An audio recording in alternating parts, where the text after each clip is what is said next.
各位观众大家好，今天是3月1号上午10点半，星期一，我们为大家现场带来 Bc 省新冠疫苗第二阶段的详细计划的那个英文叫 roll out， 就是隆重推出。那么今天呢是省长我们的 John Hogan 以及另外两个我们大家常见的，一个是卫生厅厅长Andrew Dix， 另外一个是首席医官 Bonnie Henry， 三个人联合主持。我估计也就是第一部分是省长宣布一下，然后呢还有一个医生，这个具体的医生呢是具体负责疫苗计划的落实和实施制作。那么另外呢就是那个Bonnie Henry 以及这个医生会负责第二部分，也就是给记者答问，也就是这个程序，估计历时1个小时，我估计是这样，所以请大家耐心等候，按照计划是10点30分。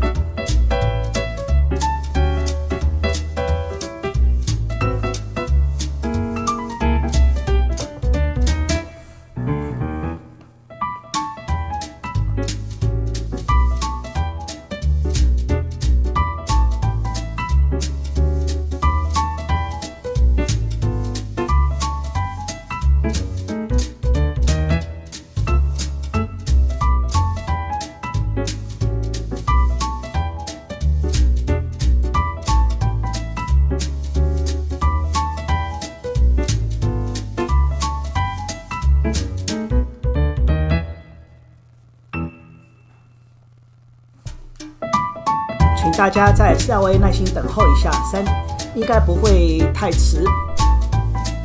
估计今天这个宣布疫苗计划呢是 PowerPoint， 都会有 PowerPoint， 这个我们叫什么叫影片吧，中文叫影片，就是一个一个宣传片，也就是第二阶段有哪些人怎么做，什么年龄。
好，他们已经出现了。第一个出场的是 Andrew Dix， 我们的卫生厅长。现在讲话的当中的是省长 John Hogan， 中文叫贺锦。旁边的是首席医官 Bonnie Henry。那么镜头拉近的是我们的省长。You good to go? Great. Good morning, everyone. 大家早上好。I'm pleased to be here on the traditional territory of the Lekwungen-speaking people, the Esquimalt Songhees First Nations. I'm joined by my colleague Adrian Dix, the Minister of Health, Dr. Bonnie Henry, the Provincial Health Officer, as well as Dr. Penny Ballum, the Immunization Response Team Coordinator. At the start, I want to thank all three of these individuals for the extraordinary work they've been doing 那么 not 他 just 也 over 感 the 谢 past 这 couple 些 of 工作 weeks 人员 or the 这 past 些 couple of 医 months, 护 but 人 indeed 员 over the past year 在过 to 去的1 keep 年里 British 边呢 Columbians safe 特别艰 and 辛的 focusing 努 on 力 the things that 特 matter 别是那 most 些 to 医护 British 人员以 Columbians. 及必须工作的 You'll 工作人 recall 员 that in late January, 我 we 们 were 叫 the first essential province in the workers country to announce our COVID-19 vaccination 那么 plan. 现在是给大 Our 家 plan 宣 was to 布 get 这个 people 疫苗计 immunized as 划 quickly as 第 we 一 could by focusing on those that were most at 第一 risk. 阶段呢都是 The 给那 most 些最 severely ill 最 we've seen 风 over 险 the 的人 past 包 number 括 of 看到 months 了 have been 那么过去 those who are 几个 in 月来 their 我们 latter 大家 years 看到了 and those that have comorbidities. So our focus has been on not just those that are most susceptible, but indeed those that are most vulnerable and the people who care 所 for them. 以 And I 都 want 是 to say 很 that 谨 it's 慎 been 小 an 心的给那 extraordinary 些 number 特 of 别易 weeks 受 where 病 we've 毒 seen 攻击的，但是呢又能打疫苗的，有些人不是所有的人都能打疫苗的，所以这些人都打了，这是我们重点关注的第一阶段，特别是长期护理院的居民以及这个职员、员工等等，还有呢偏远地区的地域原住民等。 based on the amount of vaccine we've had available to us, and we're very excited today to announce we're moving in to phase 2 of our vaccination plan. Although we already have about 90% of the residents in long-term care facilities and the staff immunized, we will continue to go back to those first stages, and Dr. Henry will lay out how we're going to do that in a few moments. But today, as we start phase 2, this will include, of course, seniors 80 years and better, or Indigenous elders 65 years or older. And through March and April, we plan to immunize 那 another 么从3月到4月是 400,000 people, 80岁和 building 65 off the 岁之间 successes 的 we 人， had 大约 in 我们省 phase 有 1. 40万人。 That means using the same mobile clinics that we were so successful in phase 1 to 那 make 么 sure 我 that 们第一阶 independent 段用 living 的这个移 facilities 动诊 are 所给大 immunized 家 as well 施 as 打 not just 针， residents 这个 but 是很 staff 成功的这 to 个 meet 计划 that target. 我们会在第二 Dr. 阶段 Ballum 继 will 续 lay 使 out in 用， some 而且到 detail in a few moments 范围更 the 多的去 overall 使用。 plan for phase 2, but I want to just say before we start the detailed briefing that although there is light at the end of the tunnel, we are far from out of this. 那么在给大家宣布第二阶段的之前，我们告诉大家，现在就算是有好消息，我们看到了很多的疫苗来，我们应该得到这些疫苗，但是我们也看到了曙光的尽头，隧道的尽头看到了曙光，但是还有很多的路要走，劝告大家不要掉以轻心，不要放弃，我们还是要按照这个保尼医生说的这些卫生禁令希望大家不要再聚集，人数越少越好那么在室内的时候戴口罩就戴口罩也保持社交距离，经常洗手，这个是不能变的，不能放松的。But the challenges ahead are equally profound, and although there is fantastic news on the horizon, it depends on supply. And I think most British Columbians know, but I want to repeat it again.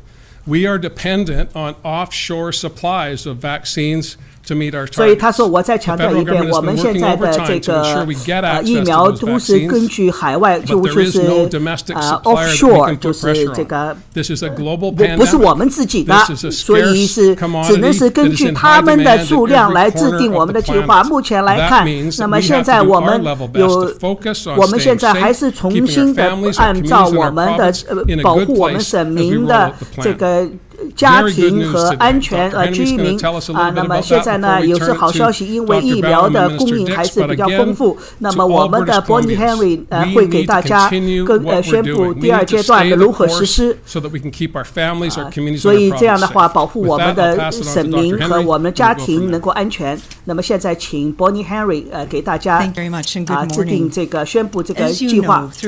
谢谢大家，早上好。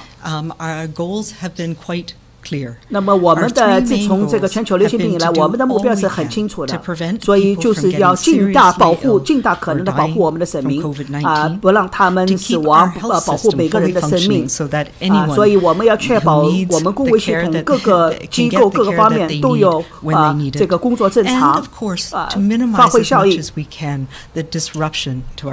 所以我们可能也有很多的带来了很多的一些干扰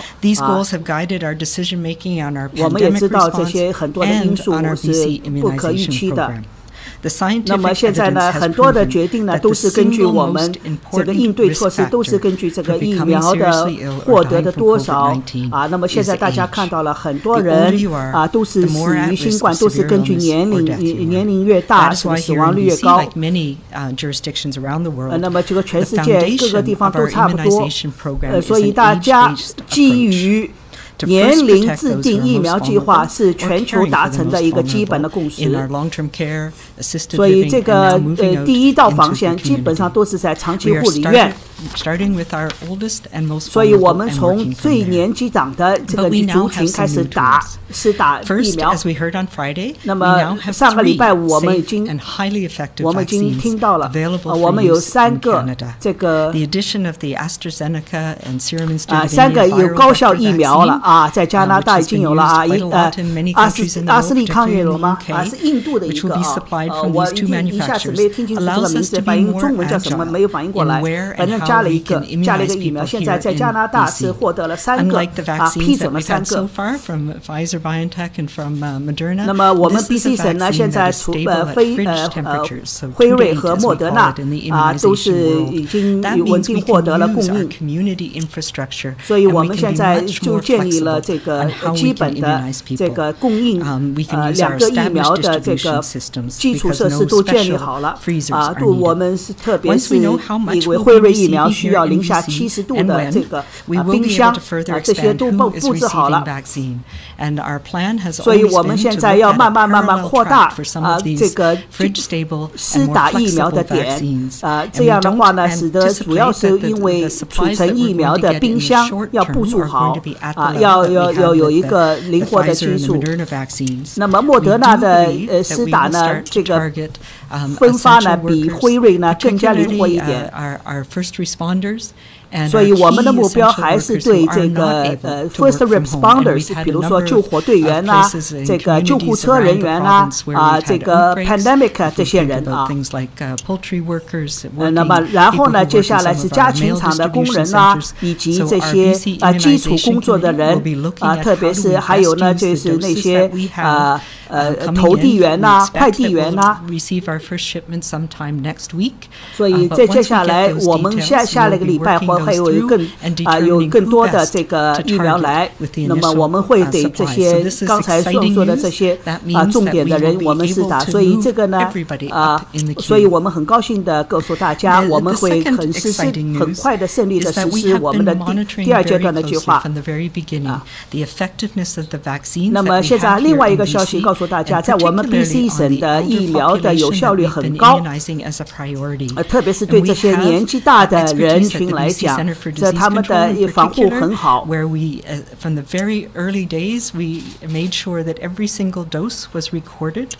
所以因为我们从第一开始打，我们每一针的都有做记录，所以我们都有做一个记录，看了有效的统计这个有效率疫苗的有效率，所以我们看到了 BC 省的疫苗是很安全的，而且这个防护的水平很高。所以我们上个礼拜 BC 的 CDC 网站也给大家就算是第一针打了之后的有效率也很高，就是90%左右特别是在长期护理院里边那些老年人。所以这个也是令人欢欣鼓舞的消息那么我的这个同事，包括我们在其他省，包括魁北克的美国的那些英国的这些同事，都得了同样的这个结论包括以色列其他国家我们都是在隔欧期间也是相互合作、相互交流。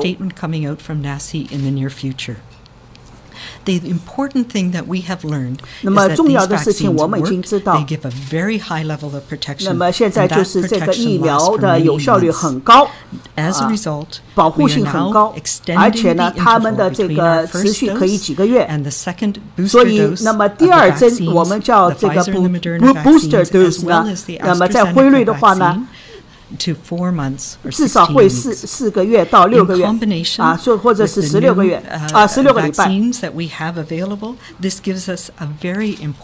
所以这个也是所以这个也是对我们来讲是真正的一个好的消息和好的利益所以使得大家会有更多的保护。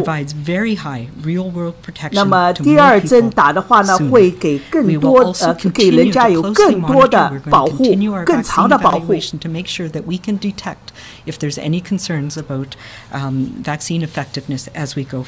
那么我们也会同时在监测这个疫苗的时间长度、有效性的长度。那么同时呢，也会给大家再考虑施打的这个疫苗的情况。那么这样的话呢，特别是对长期护理院的那些禁令呢，会慢慢的会解除，特别是那些有探访的需求的人他们的确的是探望老人，他们的禁令呢，只要疫苗到位了，这样的话呢，保护好了，我们会慢慢放松。那么我们会有更多的信息会给大家，我们也希望的能够给更多的好消息，更多的疫苗给大家施打。所以我们也是让大家有足够的信心，这个疫苗不单单是我们来保护老年人，也是保护社区。那么我们现在呢，整个全省的公卫系统的工作人员都能确保这个疫苗的计划能够按照部署实施。那么我们的一个医生叫 Bc 医生，他是具体负责这个疫苗。我们每一个人这个团队都怀着极大的热情和信心来实施，来保证因为这些疫苗是安全的又有效的。所以我们现在把话筒交给 Bc 医生，让他告诉大家第二阶段实施的困难、详细的步骤是怎么样的。 Thanks very much, Dr. Henry and Premier Horgan. It's a pleasure to be back here today to just report back on a short summary of the progress that we've made in phase 1 and then just provide some really detailed information for our public around what's ahead of us in these exciting next weeks of March and into early April. This slide basically just talks about our commitment that was made in January. You know, we have committed to immunize our full population by the end of September, and our approach was divided into 4 phases. We're now entering phase 2. Both phase 1 and phase 2 are focused on priority populations, which I'll describe to you. In phase 3, we move into the broader general population where we will be approaching it using age-based groups. As Dr. Henry has said, we've had 3 goals to date since our vaccines first arrived in December. Protect the most vulnerable, assisted living and long-term care residents and the staff who look after them, remote and isolated First Nations communities, and then protect our health system, both for people with COVID, but also for people with other health problems, and maintain our surgical program, just keep our system running to do the job it's here to do. Finally, vaccines are a remarkable tool to help control refractory outbreaks, and we have used those around the province to do that very successfully. So moving on to the next slide, our COVID. 那么第二个Bonnie, maybe you could just back up a bit to slide 5. 第二页。So the next slide, if you could just go back a couple of. Oh, okay. Yeah, there we go. Perfect. Yeah. Sorry, no worries. So this is a graphic that I think everyone's familiar with. It shows our 4 phases and the populations in phase 1 and 2 that we are working on. You can see that in phase 1, residents and staff, essential visitors of long-term care, many isolated First Nations communities we have made very good progress. We've been vaccinating healthcare workers first and foremost in the hospitals. And as we move into phase 2, we will continue to work on those vulnerable populations. We will be branching out to congregate settings like independent living, where we have a lot of frail seniors living. We will continue on our community and our broader hospital staff. 这些那个医疗专业的这些工作人员然后呢，预售工具的人群民这个都是我们医生去挑选的那些不是80岁以上的。然后呢，还有一些这个对家庭要去这个帮助的这些工作人员去施打，叫 Staff in Community Home Support and Nursing for Seniors 对老年人帮助的。Indigenous peoples who are over the age of 65. Phase 3 and Phase 4, we're going to come back to you. They remain our broad population groups by age, and I think given the news that Dr. Henry told you about just now, that is going to change for the good. Those groups, we know they will move up, we will reach辉瑞和莫德纳的供应量的这个问题这个蓝颜色的是使用率，红颜色的是供应量那么接下来呢会更多的不是红颜色的是使用率蓝颜色的是这个使用量我还没看懂为什么使用量会大于供应量 You can see that I've got my labels crossed over, but vaccine supply is pink. And the vaccine that we have utilized into people's arms is purpley blue. And what you can see is there's a very, very tight relationship with those two lines. And what that means is as vaccine has come in, we've used it, and we've been vaccinating those priority populations. And I'll show you a little bit of data in a minute what that results has provided us. You can see right at the end of February, we have more vaccine. It arrived a bit later in the week than we had anticipated. But that vaccination, we are poised and ready to deal with the remarkable increased supply of vaccine. And we will continue to keep those two lines very closely associated. On our next slide, you can see that we have strong vaccine efficacy, as Dr. Henry has referred to. It has these Pfizer and Moderna vaccines just with one dose are extraordinarily effective and have really reduced 特别是这个长期护理院就看出来就然后呢现在的证据表明呢包括国际上我们 Bc 省也是对这个长期护理院以及急症性诊疗所的这些爆发减少很有帮助那么现在呢就是看到第一针打了之后都会提供了一个强烈的很强的保护作用所以这样的话呢就会给大家可以松一口气了 If we can advance the slide.Just to show you just how remarkable the impact of this vaccines have been. So the first one relates to long-term care residents. And on the left-hand axis, the vertical axis, it's the number of cases after vaccination. 他说这个打了第一针之后啪一下子就下降这个下面都是横轴都是天数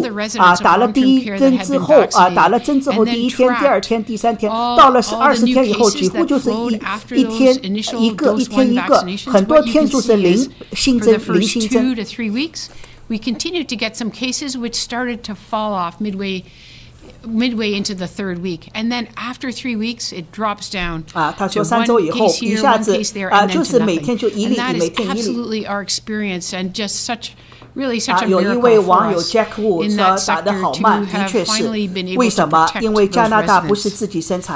And in the next slide, a very, very similar pattern for our healthcare workers. Those healthcare workers, you can see the same pattern. If you look at their experience in 2 to 3 weeks after they've been vaccinated, the new cases amongst them fall right down. And after 3 weeks, it basically...drifts off to zero. And that, too, has allowed us to protect our healthcare system, both in the long-term care sector and in acute care. And as we move our vaccinations to those who work in the community, we will see the same impact. 到了19天以后几乎是零每天新增零或者是好那么这个就是总结一下 rolled into British Columbia all the way to the end of February, we have basically dramatically reduced outbreaks and infections in assisted living, long-term care amongst the staff and the residents. We've stabilized and diminished and closed down the outbreaks in our acute care sector. 所以他也是说到了，就是很多的爆发数急剧下降，医院的爆发数和学校的爆发，它的定义不一样。长期护理院和医院急诊性诊疗所，只要发现1例，他们就定为爆发。学校呢要发现3例阳性以上才宣布这个地区是爆发这个我补充说明一下。包括长期护理院也是啊。那么现在呢，就是第二阶段了。第二阶段呢是40万人啊，目标是40万。Is, as the Premier indicated, is to vaccinate another 400,000 3月份和4月上旬要完成40万以上的我们省民的疫苗施打。With a decision to extend the dose to 因为这个呢，因为主要是我们的疫苗供应量开始上升了。And then to achieve dose 1, so to expand the coverage in our population. 大约是415000，我们已经确认第一针从3月份到4月中旬可以获得。那么辉瑞呢是25万，莫德纳呢是16万，加起来是415000。那么阿斯利康呢就这个 AstraZeneca 是不是阿斯利康啊？还不是，应该是印度的，那现在还不知道。那么他也是说到了这个里边的人群是哪些分布啊？那么第二阶段以及第一阶段剩余的人没打的啊，就19万人要打。然后呢，偏远地区的原住民有9000人要打。那么1941年之前生的还有175000要打。原住民在1956年以前生的还有35000人要打。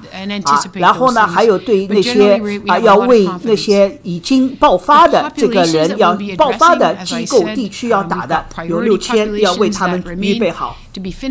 这个是很详细的。这个其实数据大家很清楚了，我们省目前80岁以上的不在养老院的还有175000，很清楚了。1941 or on in that year, and those are the 80 plus. That's our first population group, and along with them are 65 plus Indigenous peoples who will be coming in to get vaccinated. You can see there's a very good match between 所以说，大家可以看到了我们这个数据和获得的疫苗啊，基本上都能够吻合的，都能够去 This next slide basically covers 不浪费的 that Dr. Henry has talked about today, so I'm really not going to go into it. 第二针的延期，因为第一针可以这么好了，那么就打第二针就延期了。就是说，本来是35天的，可能变成42天了。那么现在呢，就是说有7万个人已经在3月份要打，或者是辉瑞或者莫德纳，有7万人要打第二针了。那么因为什么呢？因为只要呢，现在上次说过了，只要是同一个技术的，那么不同的牌子可以混打。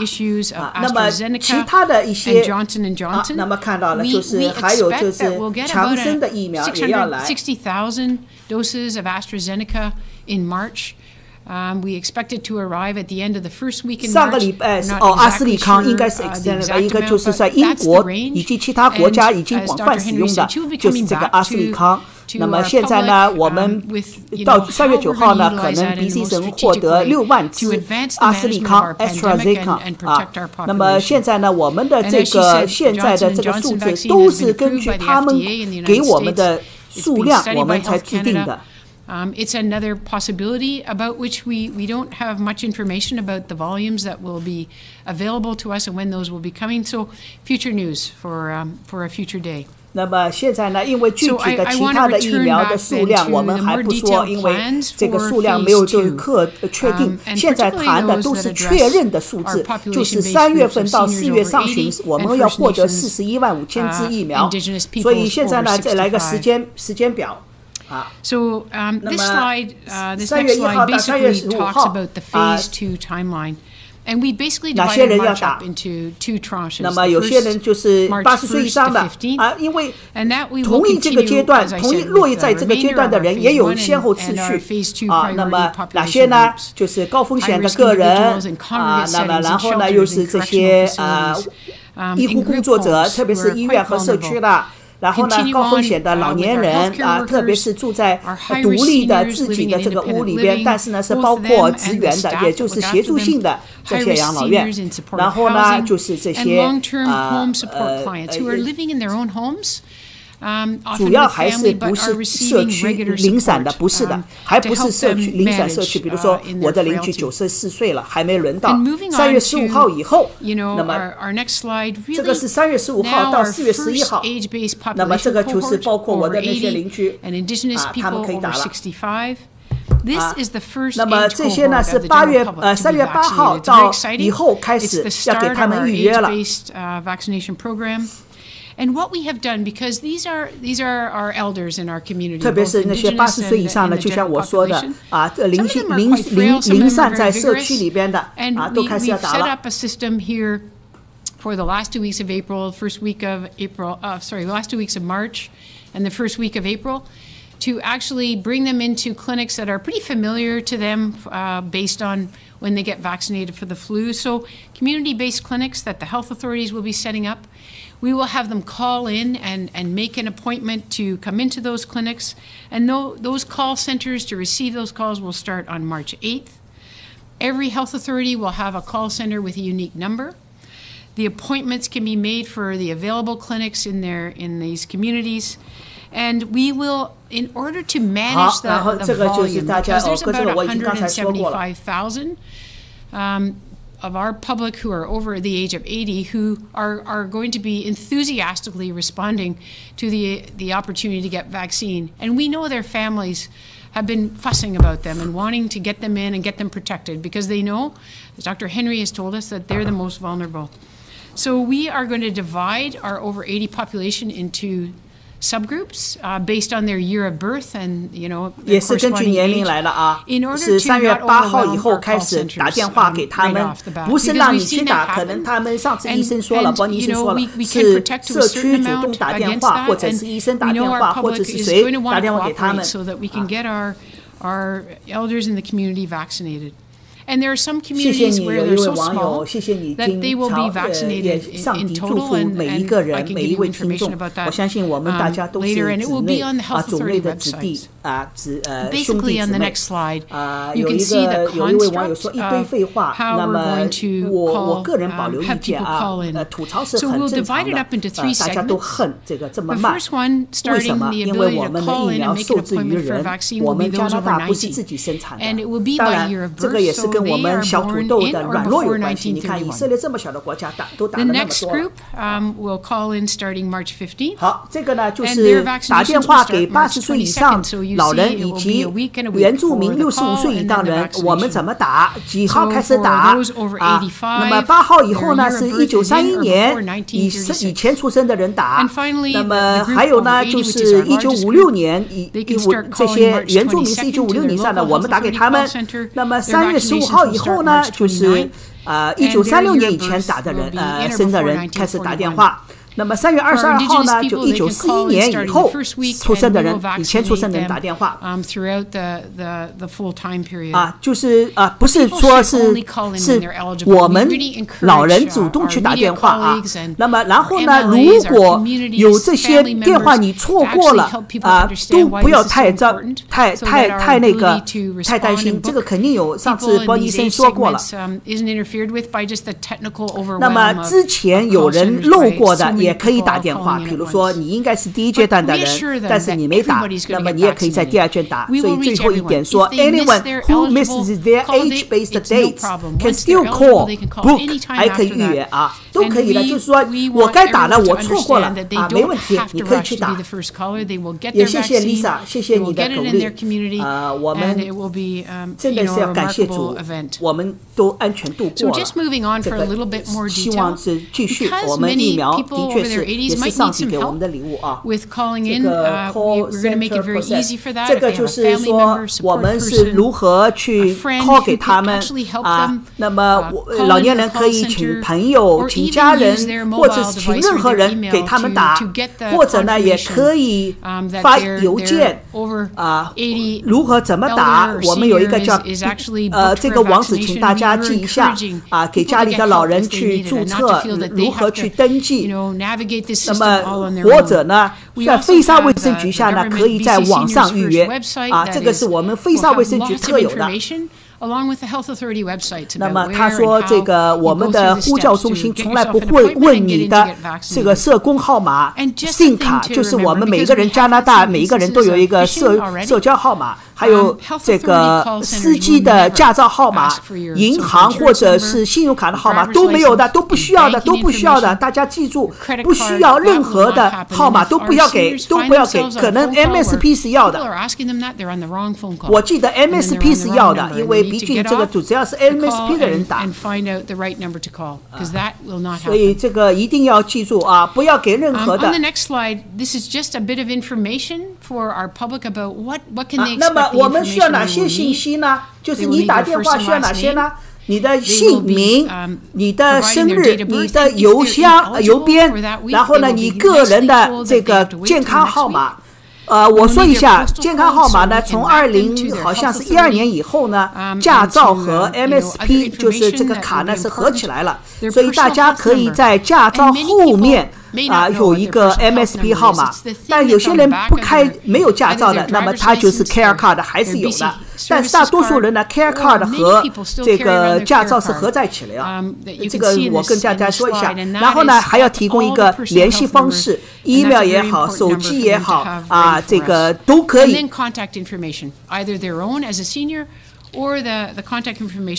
然后呢，你打了之后呢，他们会给你一个名单，就是说你附近有哪些地方可以去打，然后就这样。那么现在呢，举个例子，有一个86岁的住在瑞智文的这个老太太。他是怎么弄？那么他呢是在无线电听到了，或者是在电视上看到了，或者是邻居或者女儿告诉他或者是他的朋友告诉他你3月份可以打了，可以打疫苗了。然后呢，他就是知道怎么去或者可以是通过我们如何去注册，如何去预约。所以呢，他就会去3月15号以后呢，因为他是1934年生的，所以是3月15号以后要打给哪里呢？是那个延安卫生局的一个呼叫中心去预约然后呢，他会收到一个确认的时间、地点通过 email 或者是短消息手机短信。但是呢，老年人呢，他如果没有电脑、没有手机，那么他会给他女儿的电话号码给他，所以他的女儿会收到这个确认的消息，什么时候打，在哪里打，然后呢，这个老太太呢就会所有的预约就完成了，然后呢，他知道他的女儿会帮他做这些事情，所以呢，他的老太太呢就会在3月22号这个礼拜去打疫苗这个举一个例子，如何做？那么他是怎么做的？就是知道哪里知道呢？电话知道，或者是电台知道，或者是电视知道或者是听说都可以。And it isn't her week or her by age to call. And if that happens, she will very nicely be asked to call back during the week that she is eligible 还是这位老太太 and book any time 那么有各种各样情形怎么办 And what if the call center queue is too long? 如果打电话呢很多怎么办 We will have a queue that is a reasonable length of time, and after that we will ask people to call back. 或者呢我们会说你有一个号码我们可以打给你然后呢他的女儿或者邻居可以带他打这个也可以的，可以带他打。我们家里老年人很多人不会说英文，那么我们做子女的就帮他们去打，但是呢，你一定要帮老太太准备好她的这个健康号码 MSP， 因为也不会有驾照嘛，那么或者是邻居，或者是女儿都可以去，或者email的信息都要告诉这个呼叫中心。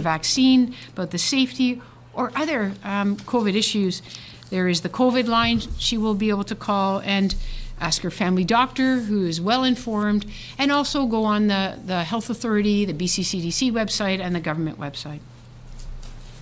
So this next slide is really a social media graphic that We will be using just to clarify these 好， dates 这个 so 再重 everyone 复一下 understands 啊， when it's their 你 time to 根据 call 自己的年 and 龄 when they'll get 来 their 怎么 vaccination. So I'm not 自 going 己 to 的 walk 年 you 龄 through that 去 again. 预约打电话 I'm just 预 going 约 to 啊。 quickly 那么 talk about 现在再 phase 简单 3说一 and 下 phase 第三 4, 阶段和第四 which 阶段 as we 啊 look 大规 ahead 模 to the rest of our 施打疫 population, 苗的这个情况 we 是怎 know 么 it's 样？ going to change. So just right up front, we've just had this news of AstraZeneca at the very end of the week. 因为我们知道阿斯利康马上要来了，所以我们会有更多的疫苗要来。所以呢，第三阶段呢，可能是从4月中旬开始，也是2步走在网上。可能是网上预约了，因为我们都不是老年人了，都会用了，都会有电脑了，都会使用 Internet 了啊，或者呢也有电话那个呼叫中心啊，也可以去。那么所以呢，主要是网上预约可能了。那么那么1946年以前出生的，也就是75岁以上的，或者呢原住民呢是1961年以前出生或者60岁以上的，都可以预约了啊，都会网上预约了。这个是或者是3月底就开始了。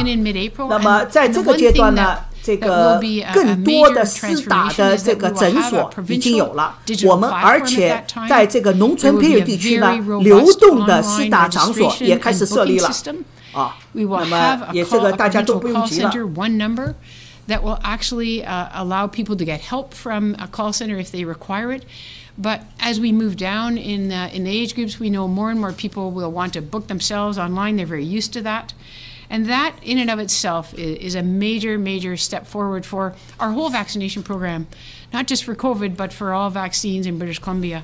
And to Dr. 所以我再说一遍啊，这个不像我们之前要为老年人去找政府咨询这个咨询那个，一定要老年人待在旁边，一定要确认什么，不需要了，只要一个 MSP 号码就可以了，不要给任何的什么驾照信息啊，工卡信息啊，不是工卡就是 SIM 卡信息啊，信用卡信息啊，银行信息，什么都不要给，什么都不要给，大家千万记住。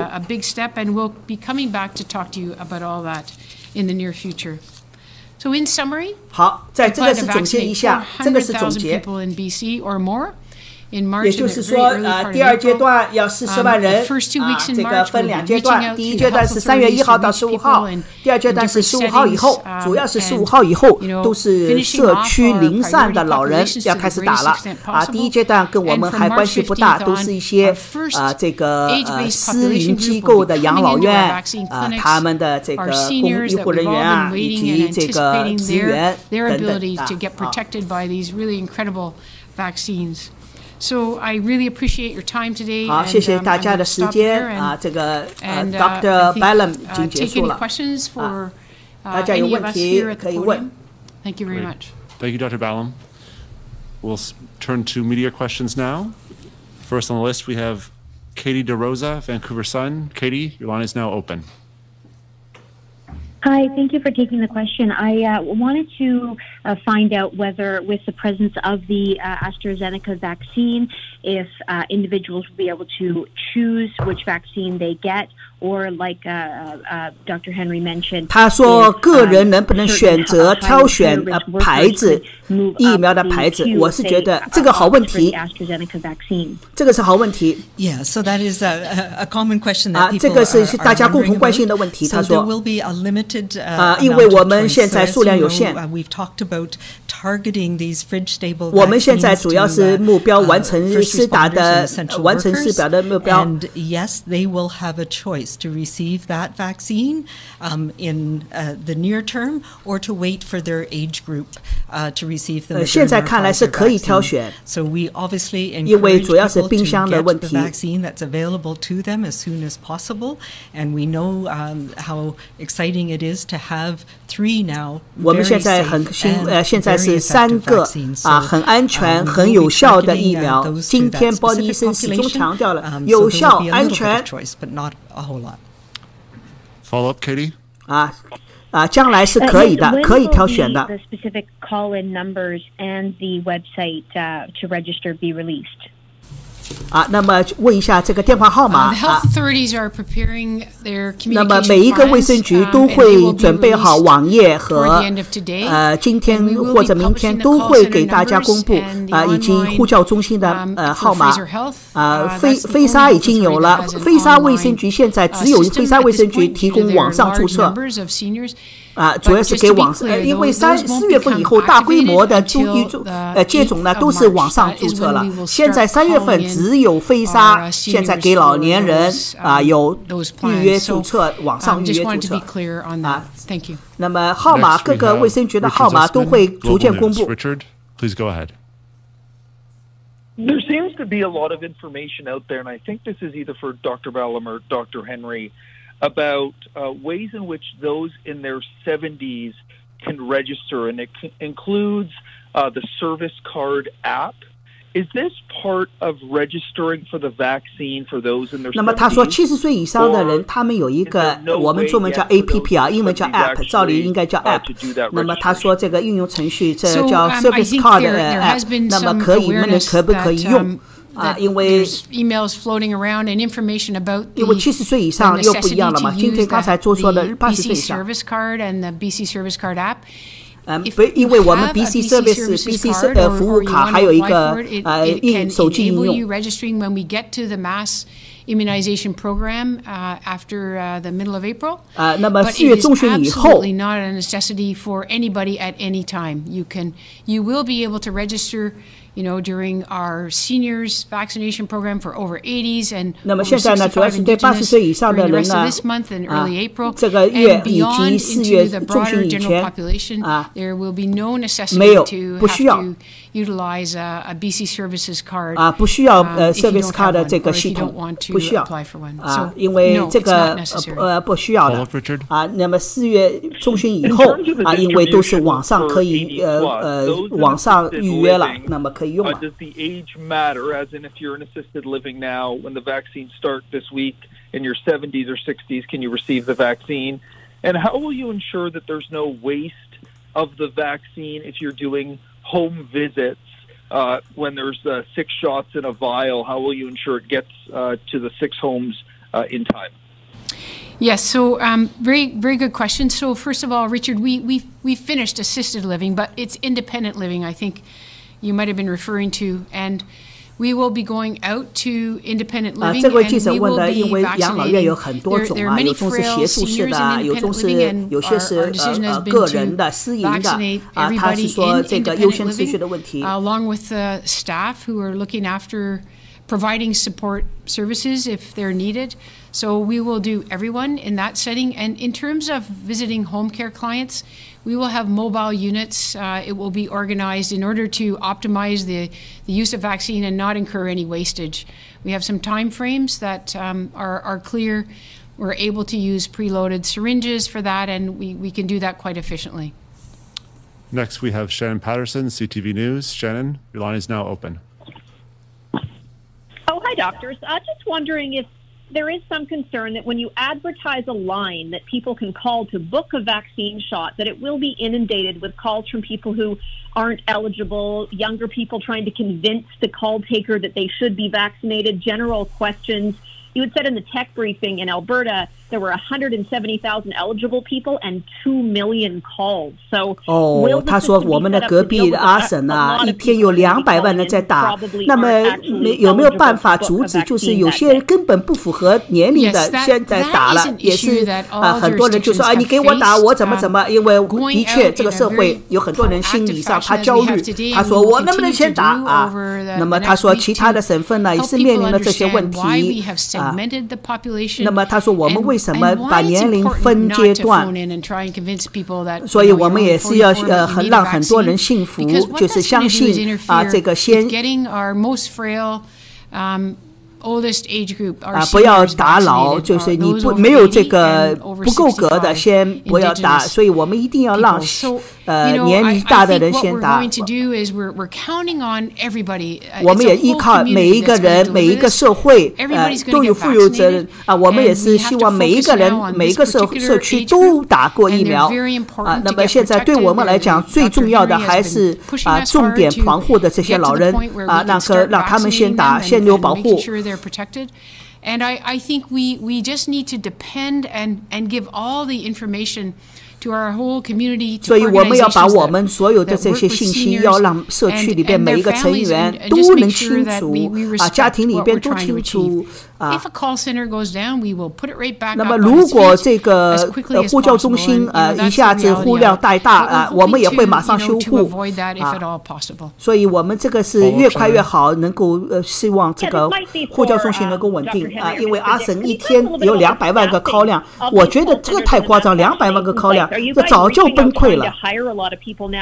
Where will they come from? And is there any concern you won't be able to find enough people to do this? It's going to require a lot of people. 那么他说，你们如果要大批量的施打的话，你们要有很多的人支援啊，雇佣很多人来打。你们有没有找到这么多的职业的人来打这个疫苗啊？他说你这个问题问得相当好啊。我们从4月份开始要大规模的施打啊，我们已经做了准备，我们已经做了很多的计划啊，有很多的这个职业的人能够打，如何？We've had a lot of really remarkable responses from our community partners. 啊，我们现在有社区的很多的人在帮助我们啊，我们有很多的协助伙伴，他们都能够帮我们施打这个疫苗。We look forward to coming back and giving you the whole story, looking ahead into our mass vaccination program. Through April, May, June, and July. 所以我们会给你们大家4月、5月、6月这个3月的更详细的计划如何实施。We want to expand the pool of immunizers that we have available. 所以他也是说的，上星期我们大家都给强调了，只要疫苗来，我们会给大规模的施打给大家啊，主要是给各个诊所能够更多的技术人员给他们给更多的培训包括了。A PHO order that allows that to happen. And we're now adding as well retired physicians beyond 3 years. So all of those things are coming together, and each health authority is working with each specific clinic. So these last few weeks, these are the things that we have been consumed with. And it's one of those things where there's many moving parts that we're pulling together. We have a standard approach to the mass vaccination clinics. And yes, we are expanding our pool of immunizers who are able to work in those clinics underneath each of the health authority organizations. Next, we have Tanya Fletcher, CBC. Tanya, your line is now open. Thank you. By delaying the second dose to 4 months, I think you mentioned everyone in BC who wants one could be vaccinated with the first dose by July. So does that mean everyone in BC will be fully immunized with a second dose now by November? It sounds like this current timeline is going to be dramatically altered. When might you be updating that schedule? 因为第一针他说了是有4个月可以延长，那么按照这样的话，是不是到11月可以打第二针？因为很多人7月份打了嘛，那4个月不是要11月嘛？那么是不是有这个计划？12你们要把这个第二针要延长到11月。Back-end loaded still, even though we're getting more now, we're going to have a lot more. 那么他说我们现在计算有很多的疫苗来，我们还会夏天的会有更多的疫苗来啊，那么会加快第二针打。And we can have different strategies. 很多人7月份就打第二针了。我们也是知道这个很多新的疫苗会来，所以这个是我们很清楚了。这个是对大家来讲都是一个好消息。而且呢，这个对所有的疫苗都有效率很高啊，那么可能是3个星期。3个星期第一针打完之后，就会有最高的保护效率了。Starting in the summer, but we will be able to do a lot more in our post-pandemic reality. 所以我们还会考虑到流行病的之后，我们叫后流行后瘟疫时期如何保护，我们也做了很多的计划和准备。Paramedics and poultry plant workers, but can you provide more detail on how this might affect the timeline for other frontline workers like grocery store clerks or perhaps teachers? Might they be bumped up ahead in the queue as a priority? And if we could get an answer in French as well, please. Thank you. So we are looking at all of those things. So we have first responders who we know about, police services, fire services, correctional officers, our 911 dispatch officers. 就是我们叫 first responder， 比如说救护队员啊、警察，还有911的这些官员呐、这个职员呐，还有呢救护人员啊，就是救护车啊，也是我们的，他们是作为我们一个群体，我也是在第二阶段要实施。keep our society functioning during this pandemic. 但我们要感谢他们，因为没有他们，我们整个社会、整个经济就不会运转。grocery store workers, 包括了这个grocery store 就是那些这个护食品店包括了我们的这个零售商零售店他们都是很有风险的。他们最容易发生爆发的这些地方我们也是最要保护他们的。So we will be looking at that in some detail and being able to provide a risk-based approach to those populations as well. 所以我们也是制定了针对这些人群做了详细的计划能够我只要有疫苗的话都会给他们保护起来。Those are all details that we're continuing to work on through our BC Immunization Committee.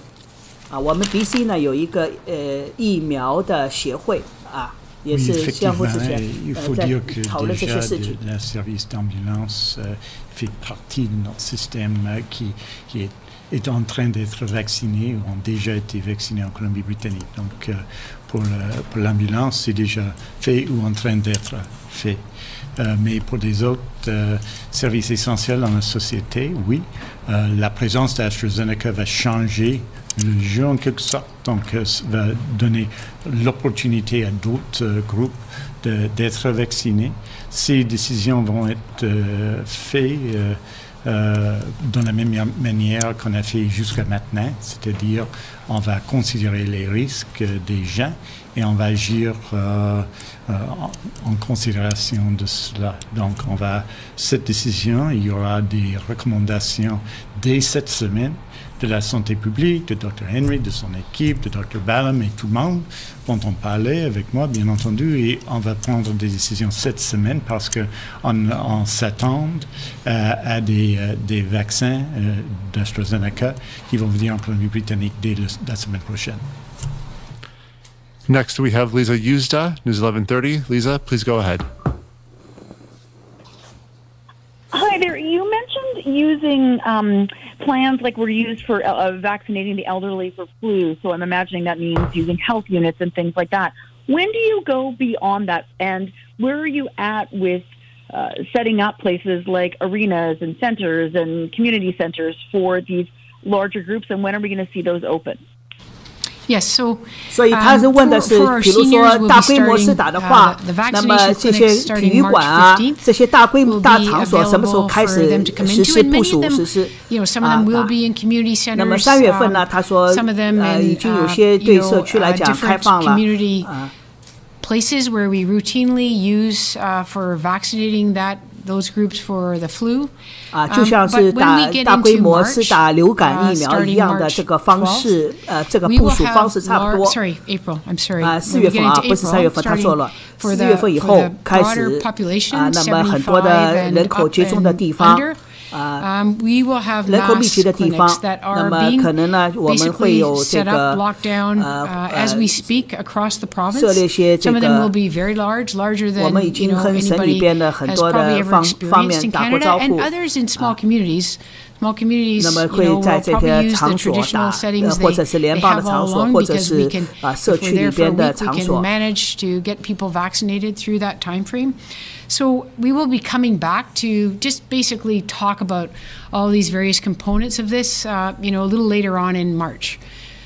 So right now we're trying to focus on the over 80s, but there's a massive effort underway with the health authorities, community partners, Immunize BC, Ministry, Dr. Henry's office to actually prepare for the broad general population vaccine by age group that's going to be rolling out April 12th and beyond.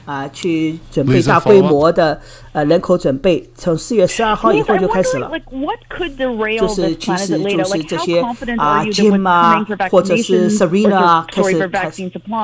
Is guaranteed or more, or could there be a hiccup there? And what about people who get vaccinated and who are like, I can live my best life now because they've been vaccinated? Well, thousands and hundreds of thousands, others have not. Right. So I'm going to let Dr. Henry address the last one, but for the first one, we have had. I think if you look at our results and the flow of vaccine, yes, there have been some intermittent hiccups. Some of them have been due to Mother Nature, to weather issues, other due to planned, or maybe unanticipated, but planned production facility remakes by our vaccine producers who are trying to keep up with global demand, which is good news. And adjusting to those shortages in the short time frame is actually, the least we can do in order to assure that we have sufficient supply. 那么他也是说了，再次说了，我们现在的供货已经是很充足了特别是4月份以后肯定会很充足。所以我们现在很自信的告诉到说，就像省长说的那么现在因为我们外国就是很多的疫苗生产都是生产。A broad number of vaccine producers for vaccine, more. They've contracted for more than we're actually going to need in Canada. 远远大于我们实际需要的数量我们定了很多 and that the vaccine will flow, and we're already seeing the results of that now with the AstraZeneca arriving sooner than we had anticipated. Even Pfizer and Moderna arrived sooner than we had anticipated. So I think we're confident, but we know we as a country don't have total control of that. I'll just pass it over to Dr. Henry. 所以这个是我有很大的自信。I've said this a couple of times. 那么他说我已经说过好几次了。Very challenging phase where we're still in winter. 那么我们现在还是在冬天，我们现在还是有挑战的时候我们现在是春天和冬天的过渡季节，所以我们是很顺利的过渡到4月份。我们还是要往回走，不要什么放松了。Where the safety plans that we had in place then. 所以这个就像我们10月份、4月底我们颁布的这些卫生禁令我们还是要回到这样。Even in the short term, outdoor gatherings, having indoor gatherings with small numbers of people as we move into spring. But we're not there yet, and we don't yet have enough vaccine and enough people protected in our communities that we can let our guard down.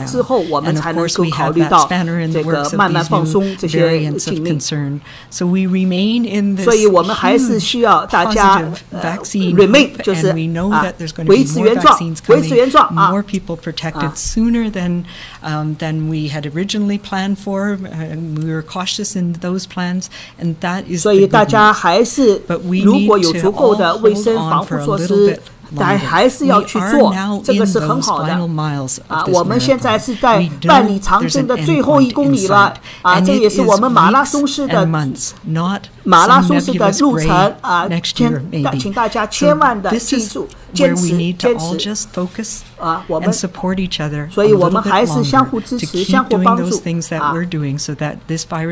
我们还是要维持，我们还是要继续坚持，该怎么做还是怎么做。Use all of our layers of protection 就像省长说的，我们所有的卫生措施该做的还是要做不要只做一个两个就是说疫苗是来了但是还没有更多的人去施打之前大家千万不要放松 Hi, thank you. Dr. Henry, I'd previously asked about the plan for Indigenous peoples, vaccinating all of them, as the Federal Indigenous Services Minister has talked about getting provinces to do that. Can you please be more specific about what the province's plan is beyond rural and remote communities? Yeah, so from the very beginning, we have ensured that our First Nations partners have been involved in all of our planning, both for responding to the pandemic, and we know, I've talked many times about how we've linked data under orders that I have given, that the First Nations Health Authority has been an integral part of all of our planning, that we've met regularly with First Nations leadership, and for all Indigenous people in BC. So we have committed to that. We've started as the National Advisory Committee on Immunization Guidance and our guidance here in BC. We've started with the remote and rural communities that were most at risk, and of the 205 communities here in British Columbia, we've worked our way through completely doing an all-of-community approach with, I believe we're up to over 90 of the communities now, and the plan is to continue that process. We did have some delays, as we all know, with vaccine shortage over the last few weeks. That has meant that we focused on Indigenous, seniors and elders, so people over age 65 and elders in some communities that were more closely related to our urban areas, but with the now change in delaying of second dose, that gives us more ability to go back to our all-of-community approach. And as we've talked about Indigenous people, so that's First Nations, Métis, and Inuit here in the province who are 65 years and older and elders are included in this phase 2 here in March. So we expect to be able to provide vaccine to all Indigenous peoples in BC in the next few weeks. 在接下来几个礼拜都会给原住民65岁的人先武装起来。 If you have any concerns at all about healthcare workers beyond those in long-term care and assisted living, 那么他说了，除了这些长期护理院以外的这个护理工作人员，什么时候开始打？ What we're trying to talk about is vaccine confidence. And 那么这也是说到了大家对这个疫苗的信心的问题。 vaccines that we have is that close monitoring for safety and effectiveness that we're doing through the BC Center for Disease Control. 他也是说到了这个对疫苗的信心问题，我们始终强调了这个有效率和安全性。在我们 BC 省，我们现在也有疾控中心，我们也有一个医生领导的专门监控这个疫苗施打以后人群的这个反应问题、健康问题。那么现在肯定是很安全的。我所以说这个答案是很好的，结果是很好的。 The people who work in long-term care and assisted living, but it's not universal across the board. There is, of course, some people who have questions. These are new vaccine technologies. 当然了，他也说不是全球全篇一律的，当然也很多人对，也有一些人对这个疫苗的技术有质疑特别是对阿斯利康因为这个还不知道那么阿斯利康呢，在英国是打了很多了那么他也是用那个 mRNA 的技术，不知道这个中文怎么说mRNA 技术，中文呢，中国的疫苗，国产疫苗是灭活，所谓灭活技术就是把这个新冠疫苗拿出来打到自己的身体里边去，这个是这样的。那么 mRNA 技术呢，是第一次人类第一次使用。那么上次说了，只要是同一种 mRNA 技术的不同的牌子可以混打的这个也是其他的国家 BC 省呢这一点比较好。所以刚才有一个网友说一堆废话干点实事吧，太慢了慢有一个好处，就是说英国以色列美国这么多人打了，他们有很多的事例证明了第一针可以延长多久，原来说是35天、28天，现在4个月都可以90%以上的有效率。那第二就是不同的牌子的针，只要是同一个技术可以混打这些都是说实话，就是其他国家那么多试验做下来了，那么 BC 省拿来就可以用了，慢有慢的好处，这个是我们两面看。我不是为这些官员说好话anybody's wondering, I have not yet had my second dose, and I have been watching this data very closely, and will be receiving my second dose about 4 months, or maybe even longer if we determine that that's a 他也是说到了第二针可以4个月以后打 Next, we have Prabjot 主要是看我们的免疫系统。当然了，现在有一个记者问过这个问题。那么你4个月就我7月份打的，11月份打了，那么你们的这个疫苗计划本来说是9月份就结束了啊，这个不是说10月份打，它计划9月份还是9月份，只是呢就是这个理论上来说4个月以后还有这么长的有效率。The work safety measures should be increased or mask mandate should be extended. 这个也是口罩强制学校戴，是不是要延长这个禁令？因为疫苗马上要来了啊，那么这些老师啊，他们教职员工啊，他们都有这方面的顾虑。You would rather consider extending the mask mandate or other safety measures.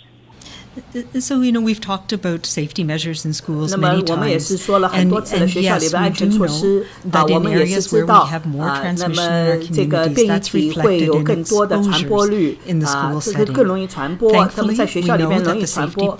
那么很感谢呢，我们的这个安全计划、安全措施在学校没有大规模的传播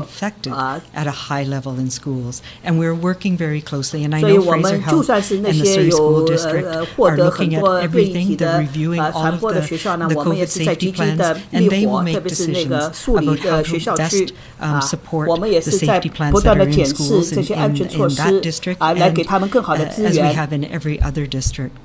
So absolutely, we know that people who cannot work from home, and we know how important it is to keep our educational system going, how important it is for children and young people to have that. So teachers, educators are on that list of people that we know are essential workers, and we will be coming up with a plan for how we can provide vaccine to them, and it will be based on how much vaccine we have, what vaccines we have available and when. Prabjot, you have a follow-up? 只要疫苗有，我们有的疫苗就给他们打了。这个不是我们这个第2阶段、第3阶段里边，就是说如果我们有更多的疫苗来了，我们就会给他们马上就给打。What is the province planning to do when there are cases of adverse event reporting, whether it is true or false? How do you plan to deal with that? So we do have a system for reporting of what we call APHIS, adverse events following immunization. I do report on that weekly, but information is available on the BC CDC website. So we watch that very carefully. This is why I've been so fussed from the very beginning about why we need to know exactly which vaccine went into which lot number of which vaccine everybody receives. That's really important because we know from history with vaccines that sometimes production things can happen or certain lot numbers even can be affected. So we want to be able to find everybody if we need to. We've also known that we've had some, most of the serious adverse events that we've seen with these vaccines, now with the hundreds of thousands that we've used here in BC, but also with the millions of doses that have been delivered around the world. One of the things that has shown up is people having anaphylaxis or a severe allergic reaction. These are things that we see with many vaccines. They're quite common, and when we deal with large numbers of people being immunized, we expect to see these. And this is why we're taking the time that we need to make sure that everybody who works in our immunization clinics knows what to do. It's not just putting a needle in somebody's arm. It's about what does the vaccine, what are the contraindications, who are the people who shouldn't receive it, what are the things that you can expect when you receive it, and we make people wait and ensure that if they do have any allergic reaction or symptoms, that we're able to treat it right away. And that is what has been happening across the board here. We have had, last I checked, it was, I won't say a number because I can't remember off the top of my head, but we had a couple of dozen people in clinics around the province who have had an anaphylactic reaction or an allergic reaction to the vaccine. All of them have been treated on site, and we have had no deaths related to the vaccine, either from anaphylaxis or from any other side effect from the vaccine in BC, and there are no deaths related to the vaccine that we're aware of across the country or internationally. So that is really good news. Last, we're going to Mike Hager, Globe Mail. Mike, your line is now open. The original date for those 80 and over, and First Nations people 65 and over. 这也是说到 the first dose was the end of March. Can you give me 他说你们第一次给的计划里边的时间是3月底给80岁以上的人打和65岁原住民打。I can speak to that. You know, part of it is the very real delay that we had for a period of weeks in the end of January. 他说我们1月底到2月初的时候呢，的确是因为疫苗供应辉瑞短缺，所以我们花了很长时间，我们没有很多的疫苗那时候只打。所以我们必须要完成这部分人的打。但是现在好消息，那么接下来的1个礼拜呢，那么他们又给了我们很多的疫苗。很多的疫苗给他我们，所以我们联邦政府也做了很多的辛苦的工作，所以我们已经给了计划多的疫苗，所以我们可以提前打啊，所以在3月底之前给更多的人打。Thanks for that. The AstraZeneca has shown some real concerns with the South African variant. Are you being a bit optimistic with the rollout among essential workers and then perhaps the wider population? 那么这位记者说的就是我们对南非病毒南非变异体现在是我们很关心这个问题，我们很焦虑，因为这个会大面积的传播那么现在这里边有一些因素我们要意识到research protocols in the settings where the clinical trials were done, the timing of the studies, so you can't compare 我们没有办法去单一的比较那个这些疫苗对这些变异体的有效性，但是我们知道这个3个疫苗对是很对所有的病毒新冠病毒是有效的。这个是特别是对重症的防疫很有效这是所有的大家都看到的研究成果。Also, some of the other vaccines had reduced effectiveness against the variant that is most common there. We are not seeing challenges that way, as far as we're aware, with the AstraZeneca that's been used in the UK against the UK variant, which is the one that was most prevalent when the AstraZeneca clinical trials were done. So that's reassuring. So far here in BC and in Canada, we've had very few introductions of the South African variant, so that also is reassuring. The challenge we all have 那么我们所面对的挑战呢是我们所有的人就是说疫苗来了但是我们还是要能够控制对这些疫苗变异体的传播。Variant infections taking off and undermining our ability to provide protection to people and to stop those serious illness, hospitalizations, and deaths. 所以我们不希望看到大家放松的警惕疫苗来了就放松警惕了，结果这些变异体呢大规模的传播所以我们要有信心，这些疫苗是有效的不管是阿斯利康还是辉瑞或者是莫德纳马上他们是有强的保护作用我们已经看到了在 BC 省这个事实那么省长会做一些总结。Thank you, Dr. Henry and Dr. Ballum, for that comprehensive review. I just want to lean into a couple of the issues that were raised by Penny and Bonnie. Firstly, it will be a year next week when Minister Dix and I and Dr. Henry announced our pandemic response plan. Not yet a year since we all found ourselves in this most unfortunate of circumstances.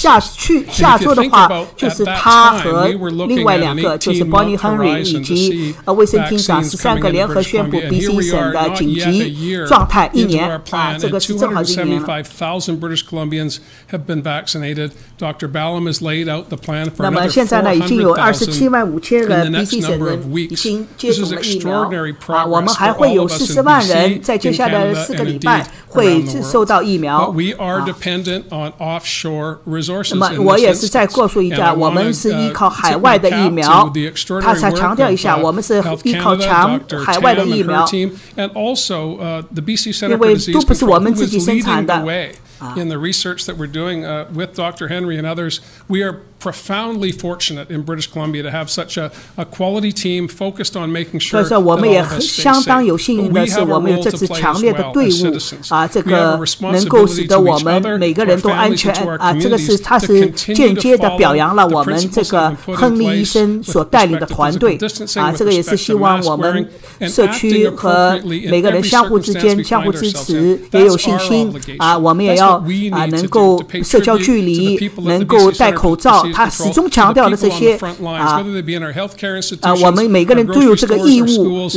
We have an obligation to do the best that we can do. I'm very proud of the work that we've done to this point in time. Not yet a year into the pandemic here in British Columbia, but let's keep going. Let's continue to focus on having a safe summer. Let's look to July when we can have the vast majority of British Columbians immunized so we can carry on with our lives. 这样的话会保护生命这个是虽然是对我们挑战，但是我们还是要坚持下去所以使得我们每一个人都获得这个免疫。那么好了，这个今天的我们今天的第二个阶段 BC 省第二阶段的疫苗的实施的详细就是给大家现场解剖到这儿，欢迎各位网友的收看。那么也感谢大家对我工作的支持，谢谢你们，没有你们的鼓励，我也没有这么多热情了。那么希望大家